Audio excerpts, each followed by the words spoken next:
Forgive me, Father, for I have... Actually, you know what? I haven't sinned at all. I just want to tell you what I found out. Do I have to confess something?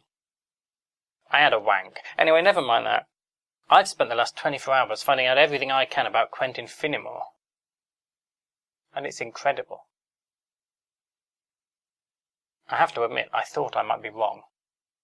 I thought maybe he doesn't know that one of Elizabeth's wax cylinder records contains a jingle to the tune of Yesterday that predates the Beatles. Maybe the strange wording of the will that seemed to give him copyright is just legalese. Maybe he's not planning to kill her and claim her fortune. It seemed impossible to believe. But knowing what I now know about Quentin's history, I don't think there can be any doubt. He knows exactly what's on that recording. Let me fill you in on his backstory. It made things easier that Quentin Finnemore is his real name. At first I thought it must be made up. It even sounds made up. But of course the whole purpose of his plan was to have Elizabeth leave him those recordings in her will. Not much point if she was leaving them to someone who doesn't exist. He was banking, I suppose, on the reasonable assumption that she wouldn't start digging into his past. And of course she didn't. But I have. The first thing to say is that he isn't a will writer. I'm guessing he's done a crash course to make sure the will he writes for Elizabeth is nice and legal, but it certainly isn't his profession. He's a businessman. He runs a boring company. Literally a boring company. They make industrial drilling equipment, stuff like that. Finnemore Carter Industries, it's called. He isn't the Finnemore in the name, by the way. That was his granddad who founded the company. It's been in the family ever since. All very nepotistic. From what I could tell, Quentin's career hasn't been particularly eventful. He'd been carefully groomed to run the company, and the feeling among his co-workers was that he hadn't really done enough to earn the position. He was only in his 20s when his dad died and he took over the reins. But on the other hand, he's done a fairly decent job, so they can't really complain. Most of this information, by the way, I gleaned from the blog of a disgruntled former employee, so I had to skim off a layer of bile and invective to get at the facts. Anyway, none of that seemed particularly significant, so I decided to look into his personal life instead. Again, nothing very interesting. As far as I can tell, he's got no secret family, no criminal record. I searched for him on Google. Apart from work-related stuff, it only came up with one reference, where he was asking a question about soil types on a cactus news group. Not very useful.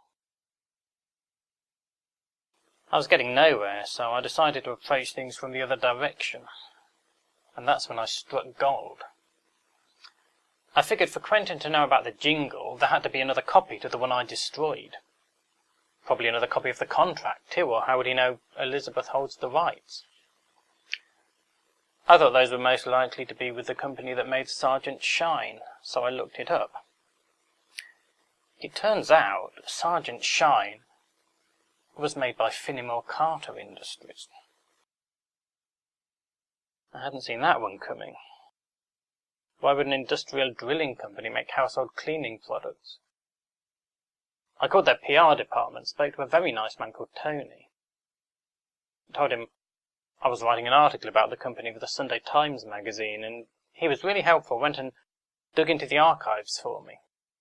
He was a mine of information. It seems that early in the company's history they were a bit more diverse. As well as doing industrial drilling equipment, they did a line in industrial cleaning products.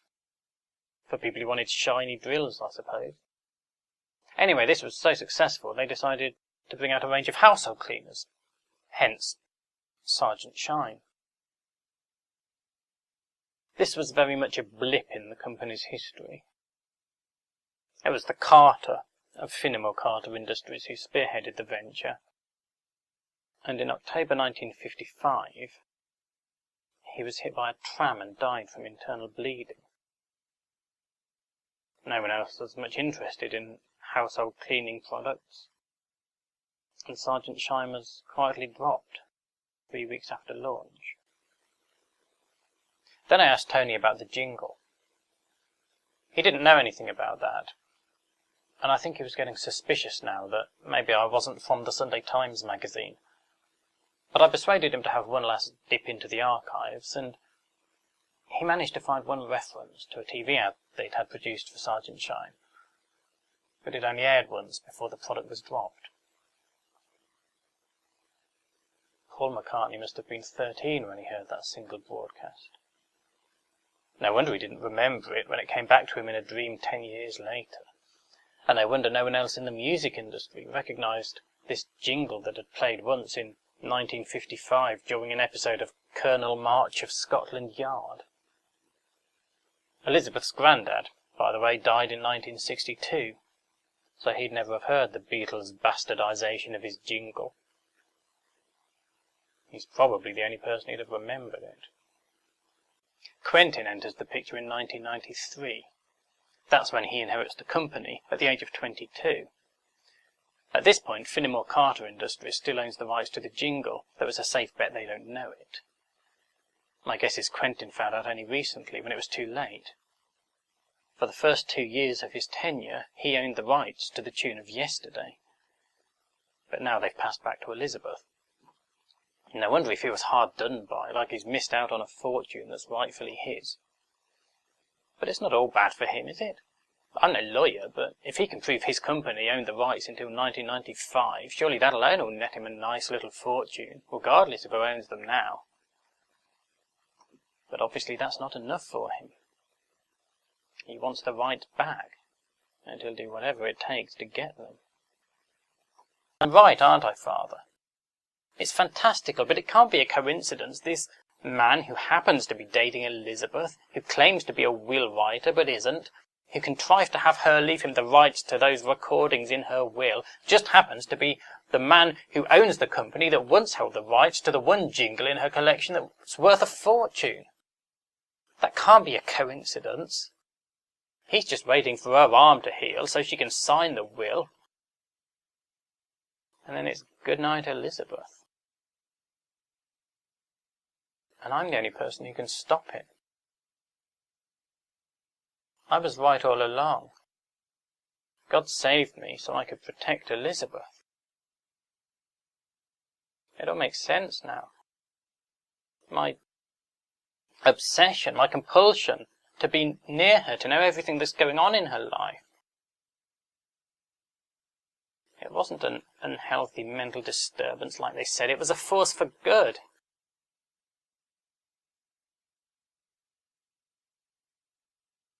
It's why God saved me. It's why he put me on this earth to begin with. I should never have doubted him. There is a plan. I do have a reason to go on. I've got a job to do, and it sure as hell isn't letting perverts fuck me up the arse. Though obviously I'll be doing that on the side. I'm here to stop that bastard killing Elizabeth.